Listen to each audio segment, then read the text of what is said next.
xibaar yu wér te wóor ca tàng ba abonnez-vous pour ngeen di mën di jot suñuy vidéo.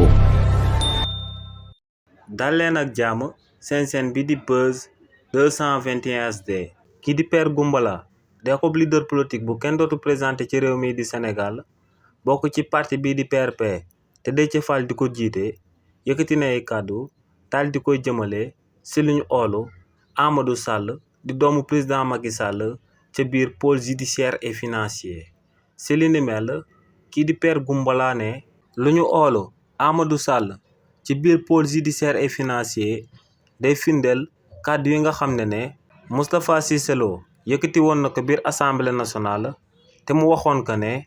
bu Sénégal yi xamee lu ministre président Macky Sall yi nekkee ci boppu réew mi dañuy fàq ay ngot daal di leen di fekk si fuñ nekk daal di leen koy dóor. waaye tamit kii di Père Goumbala daal di wóyal ne Moustapha Cissé Lo dafa wóyaloon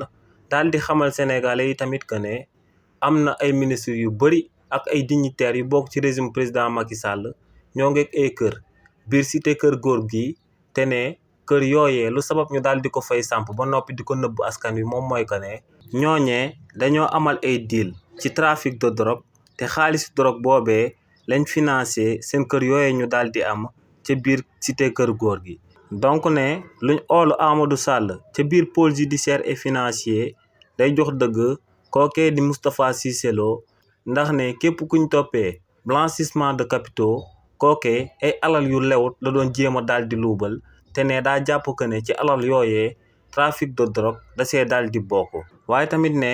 kookee di Amadou Sall ginnaaw ba événement politique yi di daan am ci réewu Sénégal ñëpp dañ doon dégg que ne da doon recruter ay nervi ngir dimbale papaam mii di Macky Sall ngir mu daal di mate population bu Sénégal. donc ne kookee di Amadou Sall dafa war a dem ca pôle judiciaire et financier daal di layoo ci luñ ko daal di topp.